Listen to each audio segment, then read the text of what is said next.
Hello, I'm Marina Johnson, and this is TABLEWORK, a TAPS podcast series where we interview the artists and theater makers behind our productions on what it takes to get their productions from the page to the stage. This episode features Michael Rau, Assistant Professor of Directing and Theater Making at Stanford. Join us as he talks about his upcoming piece, Mrs. Warren, which is part of the developmental stage series. Mrs. Warren opens October 19th in Pigott Theater. Hi, Michael. As always, great to be in conversation with you. Great to be in conversation with you, Marina. I'm so excited for Mrs. Warren, but the first question I always think of as a director and as a person who's going to see this play is, why this play now? So over the summer, I was reading a bunch of different plays, and I kind of just off the shelf picked up Mrs. Warren, and um, I I started reading the first two scenes, and I thought, oh, this is funny and cute. And then the first scene between Mrs. Warren and Vivi, I like hit that moment. Um, and all of a sudden, it was a conversation between a mother and a daughter about the things that the mother has done for her daughter in order to give her a better life, and the certain sets of sacrifices that she's made, as well as the questions about how much the daughter is obligated to her mother for those sacrifices.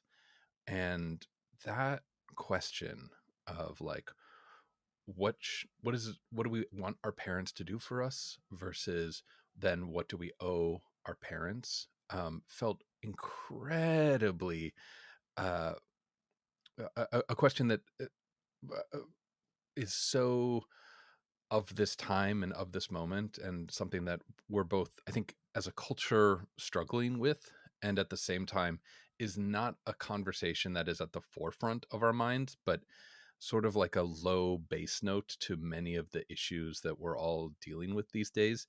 It kind of exists. There's always that sort of like, what, about whatever particular issue that we're dealing with, and many of these kind of like cultural fights that we're having has to do with that generational divide. And I thought, aha, this little scene, this little moment, that's the heart of the play for me. And that became the reason, like, I couldn't get that thought out of my head, and I was like, oh no, I think I actually have to direct this play. Like, I have to go back to this thing.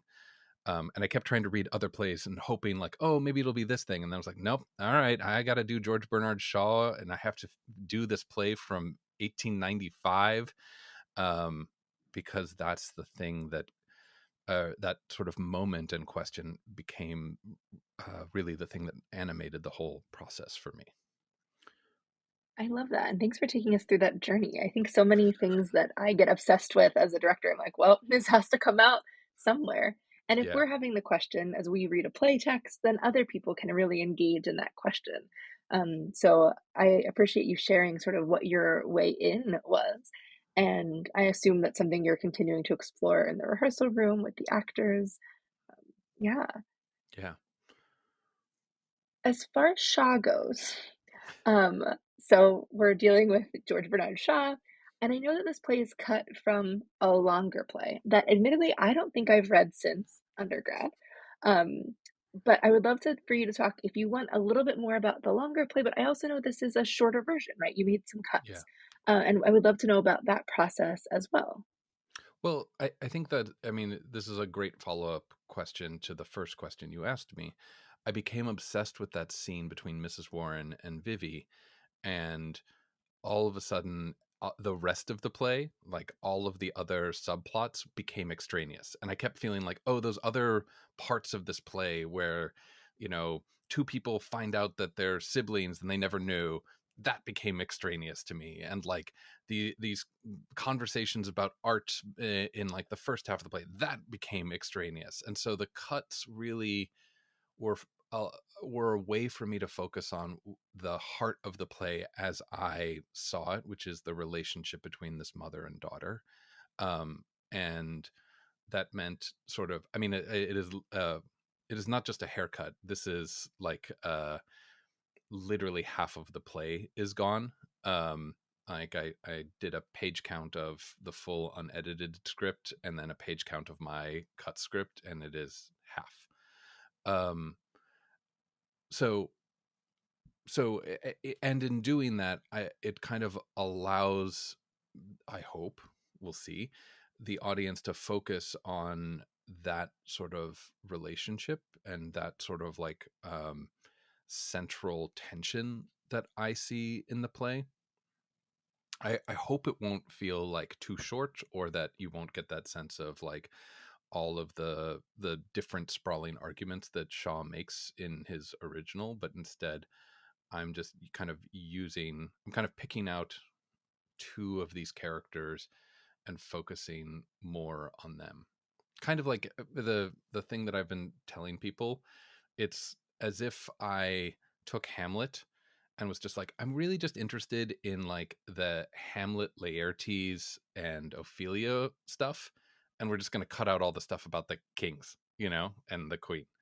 And so it's a different play. It says a different thing than the original, but it's also a way to kind of uh, crop and zoom in on one aspect of it. Like if you can kind of imagine you have a whole beautiful painting in front of you, and I'm just saying, let's just crop out this little section. And then when you do that, it opens up to a larger, like you start to notice details that you didn't see before.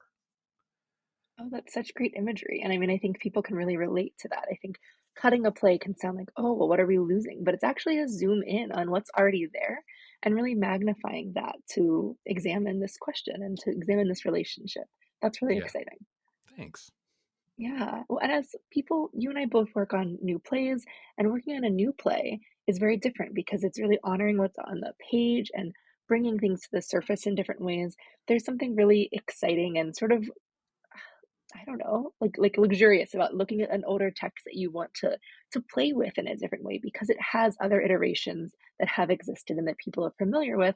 And so now you get to make people familiar with this particular version that will be done here and not someplace else. So creating a new play from this, it's emerging.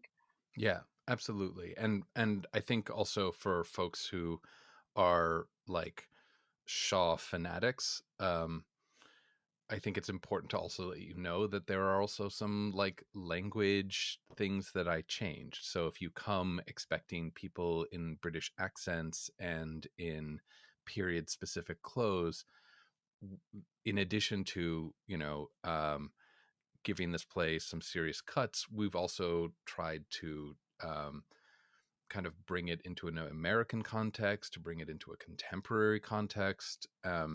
And in that way, let the themes, the ideas that George Bernard Shaw was dealing with in 1895 kind of also show how they still resonate in our society today. Um, and I don't know. I don't know. You can say, wow, this is an incredible thing. Like, oh, humanity, there are some things that are still constant. And then you could also say, like, oh, it's kind of depressing that we haven't achieved that much progress in terms of how we think about women and labor and the obligations that a child owes the parent. We haven't become particularly progressive since 1895, and it was a simple like easy translation to make, versus, as I think you and I both know, when we worked on Julius Caesar together, there was a lot of stuff that we had to kind of like, okay, how would this work, how can we fudge this into a contemporary time period, or what would this mean. This felt like a much more of like a one-to-one ratio. Wow. Oh, that's really interesting. Um, Okay, that's good to know. And it's good for Shaw fans to know sort of what they're getting into when they're coming, and hopefully creating a new generation of Shaw fans Yeah. who might get into his work in this way. Yeah. Um, but as you were mentioning, so we've talked before about the play, and I remember you saying there are 6 chairs. And I was like, yes, amazing. Who's involved with these chairs? We have these chairs. Who are the students who are involved, the designers? Like, who's working on this piece with you? So, yes, we have an amazing team of students that we're working with. Um, So Jacob Venegas is our technical director and sort of scenic design consultant. Espen Garner is our lighting designer. Catherine Sarka is our costume designer. Kate Celio is our stage manager. And then we have two assistant directors, Caroline Sasso and Bridget Phillips, who are kind of helping me do anything and everything on this show. So, so it's all TAPS majors or TAPS affiliated folks who are making this piece, and because it's such a short process, it's literally less than 3 weeks of rehearsal. We're kind of putting it all together real fast, and I think that's also like a really exciting and fun way to work. Normally, when I do shows at Stanford, we have a 10-week process that really is luxurious and allows tons of time to do really deep text analysis, to build incredibly elaborate costumes and sets, and to be insanely intentional about all of the work that we're going to do.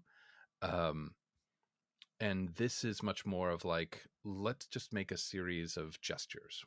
What kind of world are we in, and how can we convey that in the simplest and quickest and easy way? Um, and I don't know, there was also part of me that uh, I've been advising the grad rep productions for almost 5 years now. And this is the same scale and level of production that the graduate students have. And I thought, you know what, at least once I should put myself through that process so I understand what it's like and how to kind of like manage these different elements of it. Very cool. And I love, I mean, because we did work on Julius Caesar, and that was such a time commitment for everyone involved. But especially when you're looking at a student undergrad schedule, that this 3 week process really allows for a different kind of participation, and not a lesser experience for sure, but a different experience. And I love that that's something that you're able to provide and to really get to experience together. I'm Yeah. sure that's a really cool thing. Well, and I think that there's also something about not just a different time scale and level with these kinds of shows, but Stanford University is a major research university, and um, oftentimes the kinds of work that you see that is included in our season is incredibly polished, very finely done, finished work. But as a research institution, I think that part of our season should be devoted to something that is in process, that is being actively researched, where maybe we don't have all of the answers. And that's kind of the goal of this developmental stage, that this show in the fall, uh, our other show that'll happen in the spring, and the grad rep pieces, these are performances that are made by faculty members, scholars, and students who are trying to figure something out. Maybe they don't have all of the answers yet. They're experimenting with something. Um, and being a part of that, being able to share those experiments with an audience, that's the real goal for me with this project. Um, you know, we're still making cuts to the script. Like last night, I cut a chunk of the play, and we open in less than a week. The there's there's a whole lot of staging and work that's going to happen in the next week during tech that I think will also kind of change things. So um, this is an opportunity for us to invite in audiences to see work that is um, not like completely unfinished, but also not fully baked either, or to see something that is an experiment. And it's rare to see work like that. Usually, unless you're deep in the new play development world, the kinds of theater that you are exposed to if you're just an audience member is highly polished, finished work that's been through 1,001 workshops. And what I love about what we're doing with this is inviting audiences into that process to see work that is still being worked on and discovered and workshopped. I love that. And our department does, we talk about and we do performance as research, but so often that work is invisibilized. And so, yeah, it's great to know that that's what this is and to let people in on that process. Hmm. Um, well, so I mean, you already touched on my next question, but we've seen you direct so many different kinds of plays at Stanford. And so I'm curious, like, what specifically about this play is exciting and different as a director? So we've heard you talk about the questions you're investigating, this performance as research aspect as well. What are other things that feel sort of exciting or different for you here? So if you look at everything that I've directed at Stanford, um, it has been mostly plays that exist in the theatrical canon, and you can problematize that however you want. But it's been uh, Julius Caesar, it's been Anton Chekhov's The Seagull. Um, Now it's Mrs. Warren, and then a couple sort of like other little small things. Um, or like even Everybody is an adaptation of an extremely old medieval play, Everyman. Um, and I kind of see my part of my job is to help students connect with texts that they might not have read or might not have experienced or aren't necessarily like the latest flashiest contemporary plays, because there's tons of that stuff and they'll have lots of those experiences after they leave, but instead to kind of show them, here are some old dusty things that maybe you might be first inclined to write off, but to, in the process of working on them, to discover that incredible sense of beauty and power that is hidden within these texts, and that oftentimes these texts still have bearing on the issues that we're all dealing with today, um, and to give those students that experience. So in one way, this project is a continuation of that goal. It's to say, all right, I've done medieval, I've done Shakespeare, I've done Chekhov. Let's pick something from 1895, which is a slightly new time period. I mean, I guess Siegel and Chekhov are a little close here. Theater historians are going to get mad at me about that, but they're far enough apart, geographically, maybe, uh, that uh, that it's still a different kind of genre, and so to kind of help students experience these texts, which really always come alive in performance and making a performance out of them versus just reading them. That's the goal.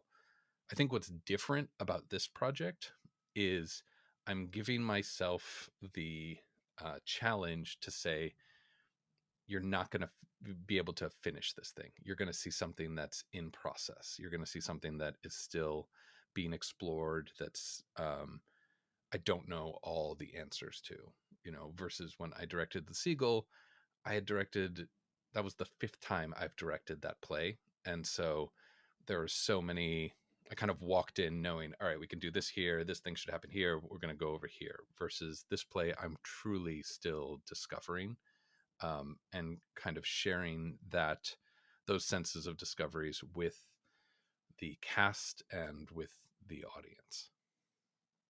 Amazing. Well, you've already answered for us in many different ways why people should come see this piece. And I think that as an audience member, I now want to come and discover with you, and to get to be part of this discovery process. That is something I don't feel like I always get to do as an audience member. So that feels really like why I am personally going to be in the seats. Why might someone else come? I think, I mean, there's a bunch of different reasons. At its core, it's just a darn good story, you know? I think one of the things that I've learned to do as a director is when I'm starting to direct a show, I will talk to friends, family members, whoever, about what I'm directing, and I'll just try to tell them the story. Um, and halfway through, usually I'll be able to tell, like, oh man, Michael, you are not telling the story well. They are bored. This play isn't going to work, in that way. But every time I've told people the story of this show, everyone is kind of like, wait, really? And then what? And then what? They get excited about it. There's something about the way that Shaw constructed these sets of characters, these sets of situations, that is genuinely thrilling and opens up these bigger questions that I think we've all had, and kind of uh, brings it into three-dimensional space, represents it in a way that all of a sudden you're like, oh, I understand these arguments, and I understand these arguments not from just like, here's my policy paper about um, the ways in which this older generation, is obligated to the younger generation. And it's represented in a way that it doesn't turn into like boomers versus Gen Z.